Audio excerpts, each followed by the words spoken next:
देखिए दोस्तों, आज हमने फिर से एसएससी एग्ज़ाम रिलेटेड क्वेश्चंस आपके लिए लाया हूं। तो दोस्तों ये वीडियो को लास्ट तक देखिए और ये पार्ट 24 है। इससे पहले 23 वीडियो आ चुका है, तो आप लोग उसे भी ज़रूर देखें। तो दोस्तों चलिए हम पहला प्रश्न की ओर चलते हैं। देखिए दोस्तों, पहला प्रश्न हमारे सामने ये रहा है। इसमें बोल रहा है एक संख्या को दूसरी संख्या को प्राप्त करने के लिए 20% कम किया गया, ठीक है। और तीसरी संख्या प्राप्त करने के लिए दोस्तों प्राप्त संख्या में 200% की वृद्धि की गई। ध्यान दीजिए दोस्तों, यहाँ पर 200% की गई या फिर देखिए दोस्तों 200% की वृद्धि की गई या फिर उसी संख्या को 200% की गई, ये दोनों में अंतर है। यहाँ पर बोल रहा है प्राप्त संख्या में 200% की वृद्धि की गई। यहाँ पर मिस्टेक हो सकता है, हम आगे बताने वाले हैं। तो देखिए दोस्तों, वीडियो को देखते रहिए। तीसरी संख्या और मूल संख्या का अंतर जो है दूसरी संख्या और तीसरी संख्या के अंतर से कितना प्रतिशत कम या अधिक है। तो ध्यान दीजिए दोस्तों, हम पहले एक संख्या मानते हैं 100। हम क्या मानते हैं? एक संख्या 100। अब इसमें 20%, इसमें देखिए बोल रहा है यहाँ पर 20% कम किया गया, यानी 100 में हम 20 कम करेंगे तो हमारा हो जाएगा 80, ठीक है। और 80 अब फिर बोल रहा है तीसरी संख्या प्राप्त करने के लिए प्राप्त संख्या, यानी प्राप्त संख्या यही 80 हुआ। प्राप्त संख्या में 200% की वृद्धि की गई। 200% की गई होती तो ये होता है 160, लेकिन इसमें बोल रहा है 200% की वृद्धि की गई, यानी 200% की वृद्धि की गई तो 160 इसमें वृद्धि हुआ है, यानी कि 160 प्लस 80 240 हो जाता है ना, 240, ठीक है, 240 हो जाता है। अब देखिए इस प्रश्न में पूछ रहा है तीसरी संख्या और मूल संख्या का अंतर। तो सबसे पहले देखिए मूल संख्या ये है और तीसरी संख्या ये है, ये दोनों का अंतर कितना है? 140 है, हाँ 140 है। अब देखिए दूसरी संख्या और तीसरी संख्या का अंतर, यानी दूसरी संख्या और तीसरी संख्या का अंतर कितना हो जाता है? 160 हो जाता है, ठीक है। ये दोनों का अंतर दोनों का अंतर है। अब ध्यान दीजिए, इतना समझिए, तीसरी संख्या और मूल संख्या का अंतर दूसरी संख्या और तीसरी संख्या के अंतर से कितना प्रतिशत कम या अधिक है, यानी इससे ये कितना प्रतिशत कम या अधिक है। तो सबसे पहले देखिए दोस्तों, ये 160 है तो कम ही है, इसका मतलब मोर वाला आंसर नहीं होगा, अधिक वाला नहीं होगा। अब हमको यही दोनों में से देखना है कौन सा आंसर होगा। तो देखिए दोस्तों, इसमें 140 है, ठीक है, 140 और ये 160 है, कितना कम है? 20 कम है। कितने के ऊपर? 160 के ऊपर। गुना कीजिए 100 गुना कीजिए, ये जीरो काटिए, 8 दूनी 16 कट गया। ये देखिए 100/8 होता है, 100/4 हमारे पास कितना होता है? 25%। तो 100/8 कितना होगा? 12.5%। 25 का आधा 12, 12.5, ठीक है। तो 12.5 इसमें है, तो option number D is the right option. Next प्रश्न हमारे सामने ये रहा है। इसमें बोल रहा है एक टेलीविज़न सेट का मुद्रित मूल्य जो है 14,500 है। इसे लगातार 2 छूट के साथ 10,000 में बेचा जाता है। यदि पहली छूट 10% तो दूसरी छूट निकालें। तो देखिए दोस्तों, इसमें हम क्या कर सकते हैं कि देखिए इसमें तो बोल रहा है 14,500, लिखिए इधर 14,500, ठीक है। इसमें बोल रहा है 10% पहले छूट दिया गया है, उसके बाद दूसरा छूट निकालने के लिए बोल रहा है। तो 10% छूट देने के बाद हमारे पास अमाउंट क्या बचता है? 10% छूट देने के बाद हमारे पास 90% अमाउंट बचता है। 90% का शॉर्ट फॉर्म क्या होता है? 9/10। हम यहाँ पर 9/10 लिखेंगे, ठीक है। और फिर गुना कीजिए, फिर एक छूट और दिया है तो हम उसको x मान लेते हैं, ठीक है। तो देखिए x तो छूट दिया है, लेकिन हमको तो यहाँ लिखना है बचा हुआ अमाउंट, यानी कि 100% टोटल होता है, इसमें से x% घटा दीजिए। तो यानी हमारे पास कितना? ऐसा ही हम इसमें भी किए हैं ना, 100 में से 10% छूट को घटाएं तो 90 बचा है। 90 का शॉर्ट फॉर्म हम यहाँ लिखे हैं। तो उसी तरह 100 में से हम x% जो छूट दिया है उसको माने हैं x को घटाए हैं तो बचा है कितना? 100 माइनस x, अब बटे यहाँ पर माइनस है, ठीक है, यहाँ माइनस है, बटे 100। अब बराबर में ये टोटल अमाउंट कितना है? 10,000। पहला छूट ये, दूसरा छूट ये दोनों छूट के बाद हमारा अमाउंट कितना बच रहा है? 10,000, ठीक है, ये 10,000। अब देखिए दोस्तों, इसको काटना स्टार्ट कीजिए। ये 2 जीरो से 1 जीरो यहाँ, 1 जीरो यहाँ काटिए, ठीक है। अब देखिए इसका आधा मैंने 5 बार से काट दिए, 5 दूनी 10, इसको 5 बार से काटने पर इधर 2 बच रहा है, फिर 4 अब 5, 9 बार से ये कट रहा है इतना, ठीक है। अब ध्यान दीजिए, अब इधर कटने वाला नहीं है, ठीक है। तो इधर कर दीजिए गुना, 9 9 81 की 1, बाकी 8 9 18, 9 81 की बाकी 8 9 18 8 26, 261 हो रहा है। 261 पर ये 2 जीरो दीजिए, 2 जीरो अब माइनस फिर 261x, ठीक है। अब बराबर में ये 2 जो है इधर आने के बाद 10 दूनी 20 हो जाएगा और इधर 1000 हो जाएगा, ठीक है। अब ध्यान दीजिए ये कितना है, ये 1 है दोस्तों, मैंने 26,100 इधर है, इधर 20,000 है। तो इसको इसमें से घटाने के बाद क्या बचेगा हमारे पास, घटाने के बाद बचेगा मतलब 6,100 ओनली, मतलब 6100, ठीक है। तो बराबर में इधर क्या हो जाएगा 261x। अब ध्यान दीजिए दोस्तों हमारे पास बच जाता है, ये कट सकता है या नहीं, ये नहीं कट सकता। तो इसको हम 6100 में भाग देंगे, 6100 में भाग देंगे कितना 261 से, तो कितना बार से लग जा रहा है। सबसे पहले ध्यान दीजिए इधर लग रहा है कितना, 2 बार से लग जाएगा, कितना 2 26 दूनी 52, इतना कितना बच रहा है 8 बच रहा है। इधर भी 10 में से 2 गया 8 बच रहा है, ये 5 इधर है, 10 में 8 1 कट गया, ठीक है। ये 0 उतरा, फिर अब भी कितना 3 बार से लग जाएगा, 3 एकम 3 और 6 3 18 8 बाकी 1 1 1 1 1 3 दूनी 6 1 7, ठीक है। मतलब इतना करने की जरूरत नहीं, इधर 23 आ गया है। देखिए इसमें भी नहीं 23 है, इसमें भी 23 नहीं है, इसमें भी 23 नहीं, इसका मतलब ऑप्शन में 23 ए नंबर में है, ए नंबर ही ऑप्शन होगा, सिंपल। इतना ज़्यादा परीक्षा में अगर करते गए तो हो गया आपका परीक्षा, ठीक है। नेक्स्ट प्रश्न हमारे सामने ये रहा, इसमें बोल रहा है एक त्रिभुज का क्षेत्रफल जो है दोस्तों कितना 96 सेमी स्क्वायर, ठीक है। इसकी भुजाओं का अनुपात इतना है, तो त्रिभुज का परिमाप पूछ रहा है। तो देखिए दोस्तों हमको ये अनुपात जो दिया है इससे पहले पता कीजिए कौन सा त्रिभुज है। तो जैसे आपको पता होगा समकोण त्रिभुज के देखने के नियम, मतलब पाइथागोरस प्रमेय में डाल के, तो हमको ये क्या करना है, मतलब 6 स्क्वायर अब प्लस 8 स्क्वायर बराबर 10 स्क्वायर होना चाहिए, यानी 6 चौक 36 प्लस 8 8 64 यानी बराबर 10 यानी 100। देखिए हो जा रहा है, यानी 6 4 10 की बाकी 1 6 3 9 1 10 100 बराबर 100, ठीक है। तो इसका मतलब ये है समकोण त्रिभुज। समकोण त्रिभुज है तो इधर एक समकोण त्रिभुज हम बना ही लेते हैं। समकोण त्रिभुज सीधा से बना लेते हैं, थोड़ा आपको समझ आना चाहिए, और क्या। ऐसे तो ये कुछ हिसाब नहीं है, ये तो बहुत आसान है। तो ये समकोण त्रिभुज हो गया। अब देखिए समकोण त्रिभुज में सबसे बड़ा वाला ये 10 जो है इधर का है, ठीक है। और ये छोटा वाला किधरों मान सकते हैं, यानी इधर भी लिख सकते हैं और इधर भी लिख सकते हैं, लेकिन इधर 6 लिखे तो इधर हम 8 लिखेंगे, ठीक है। तो ध्यान दीजिए ये जो इतना हो गया, अब इसमें पूछ रहा है, मतलब हमको क्षेत्रफल दिया हुआ है, क्षेत्रफल दिया हुआ है तो क्षेत्रफल एक मतलब क्षेत्रफल का एक सूत्र होता है, क्या क्षेत्रफल का सूत्र होता है 1/2 गुना आधार गुना ऊंचाई, ठीक है।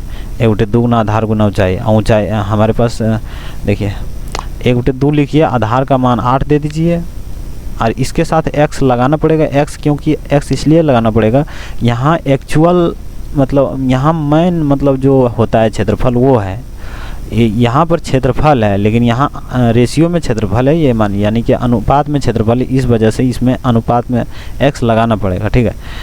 x यानी हम इस तरह मान सकते हैं कि इसकी भुजा 6x है, 8x है और 10x है, ठीक है। तो ये समझिए, तो ये 8x लिखें आप प्लस ये 6 है, यानी कि 6x इधर बराबर में इधर क्या 96, यानी यही तो क्षेत्रफल है ना, यही क्षेत्रफल है 96, ठीक है। तो 4 दूनी 8 कट गया और इधर 4 बार से इसको भी काटा जाए तो कितना हो जा रहा है 4 इधर 24 हो रहा है ना, 6 चौक 24, हाँ 24 हो रहा है, 4 चौक 16 बाकी 1 4 8 1 9, ठीक है। ये कट गया और 6 चौक 24, यानी कि यहाँ भी x है यहाँ भी x है, यानी x स्क्वायर बराबर हमारे पास 4 बच रहा है, तो x बराबर हमारे पास 2 बचेगा, ठीक है।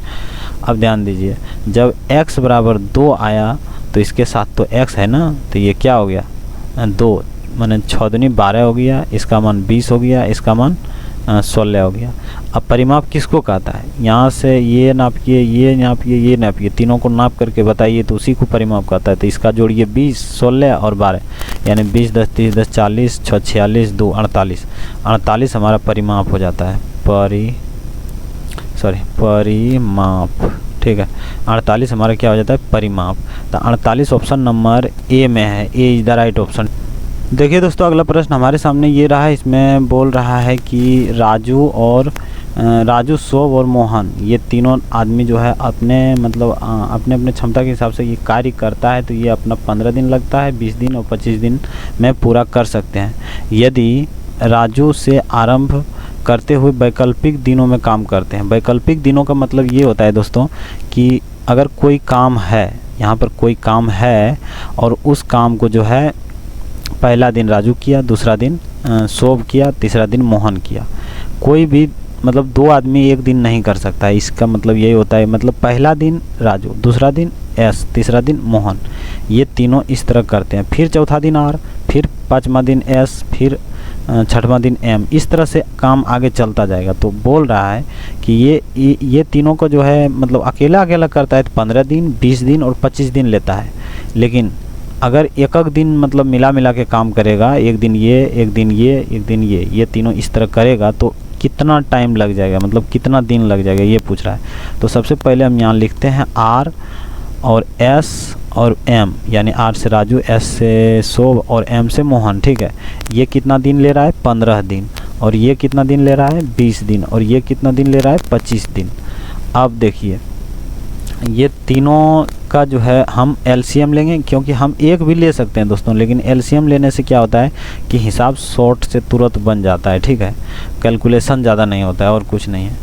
हम एक भी लेंगे तो उससे भी आंसर आएगा, और 300 लेंगे तो उस मतलब एलसीएम, ये 300 एलसीएम है, एलसीएम लेंगे तो उससे भी आंसर आएगा। तो दोनों तरफ से आंसर आता है। तो आप लोग उतना वो नहीं सोचिए कि एक ही लेना चाहिए या 300 लेना चाहिए, कुछ भी 100 भी ले सकते हैं। मतलब एलसीएम से होता क्या है, कट जाता है सीधा सीधी।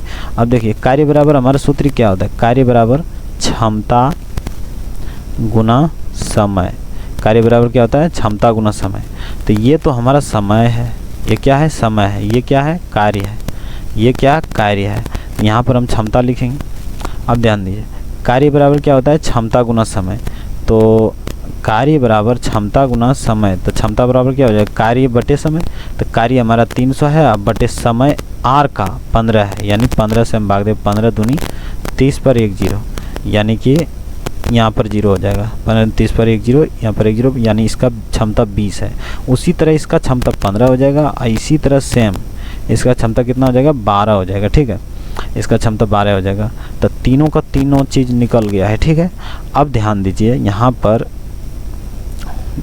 पर प्रश्न में मतलब यहाँ पर दिक्कत ये होता है कि ये बोल रहा है अलग अलग काम कर रहा है। ठीक है, तो देखिए तीनों लोग का क्षमता तो हमको पता चल ही गया है। तो एक दिन मतलब तीनों अगर 3 दिन का हम एक ही बार क्षमता निकालें तो क्या हो जाएगा? 20, तीनों को जोड़ दीजिए, 20 10 30 10 40, 40 5 45 2 47, यानी कि 3 दिन में हमारा काम 47 कंप्लीट हो जाएगा। 3 दिन में कितना काम कंप्लीट हो जाएगा? 47, क्योंकि हर रोज़ एक दिन कर रहा है तो 3 दिन हुआ। 3 दिन में ये तीनों का क्षमता मतलब ये 47 काम हमारा कंप्लीट हो जाएगा। ठीक है, अब ध्यान दीजिए ये 47 से इसमें मतलब ऐसा कीजिए कि ये 47 कितना बार रिपीट होगा। कहने का मतलब है कि काम तो 300 है, ये 47 है, तो हर बार हम क्यों मतलब घटाते जाएंगे? मतलब ये जैसे 47 घटा देंगे तो हो जाएगा, लेकिन इस तरह हम क्यों करेंगे? ये 47 को ये देखिए कि ये कितना बार 47 मतलब रिपीट हो सकता है। तो हम क्या कर सकते हैं? 47 से इसमें भाग देंगे। तो 47 से अगर हम 300 में भाग देते हैं तो हमारा लगता है 6 बार से कट जाएगा। ठीक है, हाँ 6 बार से मतलब कट नहीं जाएगा, 6 बार लगभग आएगा। तो हम क्या कर सकते हैं? गुना 6 कीजिए, इधर भी गुना 6 कीजिए, यानी इधर हो जाता है 6 18 दिन, इधर 7 6 42 के बाकी 4 और 6 24 4 28, यानी 282 काम कंप्लीट हो जाता है। यानी 300 में से जो है 282 क्या हो गया? कंप्लीट हो गया। तो बचा हुआ काम इधर कितना है? 8 10 8 18 काम बच जाता है। तो वो कौन करेगा? इस पारित अब राजू का आता है तो आर का, तो ये आर जो है करेगा। तो आर का क्षमता 20 है, यानी ये अगर 20 क्षमता काम भी 20 बचता तो एक दिन बढ़ जाता, लेकिन एक दिन नहीं बढ़ सकता क्योंकि ये 20 काम कर रहा है और ये 18 ही काम, तो 18 ही है। इसका क्षमता 20 है लेकिन ये जो है 18 बचा हुआ है, तो एक दिन पूरा नहीं लगेगा। कितना लगेगा उसको लिखने का ये है कि हम इधर लिख सकते हैं जैसे दिन 18 है तो 18 इधर पूर्णांक में लिखेंगे, अब इधर जो है बचा हुआ काम लिखेंगे, यानी जो यहाँ पर बचा हुआ काम 18 दिन ये बचा हुआ काम हम ऊपर में लिखेंगे। अब बटे में नीचे एक दिन में जो पहला पारी आता है आर का, ये आर का जो पारी कितना काम ये करता है 20, इसका क्षमता कितना है 20, यानी कि 20 बटे करेंगे, यानी ये हो गया। अगर यहाँ 20 होता तो एक दिन बढ़ जाता 19 दिन हो जाता, लेकिन नहीं 18 दिन 18.20 18/20, ठीक है। तो इसको काटिए 9, इसका आधा 10, ठीक है। तो कितना हो जा रहा है 18.9/10, 18.9/10 ऑप्शन नंबर किस में है, 18.9/10 ऑप्शन नंबर डी में है, 18.9/10, ठीक है। तो चलिए दोस्तों नेक्स्ट प्रश्न हमारे सामने ये रहा 5 नंबर। इसमें ये हिसाब बहुत मतलब आसान है, इसमें कुछ नहीं है दोस्तों। ये एक सूत्र होता है, देखिए हम इधर बताते हैं, a + b + c का होल स्क्वायर बराबर a² + b² + c² + 2ab + 2bc + 2ca, इतना हुआ, ठीक है। अब इतना हुआ तो यहाँ पर मतलब दिक्कत ये है कि यहाँ माइनस है, यहाँ भी माइनस है, दो जगह माइनस है। तो ध्यान दीजिए, ये दो जगह जब माइनस है न, तो हम इधर सोचिए इसमें कॉमन क्या है, 2 को छोड़ दीजिए, क्योंकि 2 इसमें है ही नहीं ऑप्शन, मतलब ऑप्शन नहीं। जैसे इधर ही देखिए तो इधर 2 नहीं है ना, तो 2 को छोड़ दीजिए। कॉमन इसमें a नहीं है, b है, यानी b के वजह से ये माइनस आ रहा है। अगर b के साथ हम माइनस दे देंगे तो ये माइनस से गुना हो करके जो है यहाँ माइनस आ जाएगा। सूत्र में क्या है +, +2ab, यानी +2a का मान ये रहेगा, गुना b का मान क्या हो जाएगा -b। ध्यान दीजिए प्लस और माइनस माइनस हो रहा है 2ab, तो b के वजह से दोनों जगह माइनस आ रहा है। इसका मतलब यही हुआ कि b के साथ हमारा माइनस है, तो b के साथ माइनस किस में है, यहाँ तो 2 होगा ही नहीं। देखिए दोस्तों ये तो प्रश्न पहले ही बन चुका है। जैसे देखिए इतना जो सूत्र है a + b + c का मान ही होता है, तो ये इसमें 2 है, ये नहीं होगा। इसमें भी यहाँ बीच में 2 घुसा दिया, ये भी नहीं होगा। इसमें भी बीच में 2 घुसा दिया, ये नहीं, तो ऑप्शन यही बचता है, यही होगा और यही होगा। इसमें b के पास माइनस भी होना चाहिए, इसमें है भी, b के पास माइनस है, तो इसका मतलब option number B is the right option, ठीक है। तो दोस्तों इसी तरह का प्रश्न इस तरह हल करना है और आगे भी इसी तरह का वीडियो आता रहेगा, तो आप लोग वीडियो देखना ना भूलें। चलिए आज तक के लिए इतना ही, जय हिंद, जय भारत।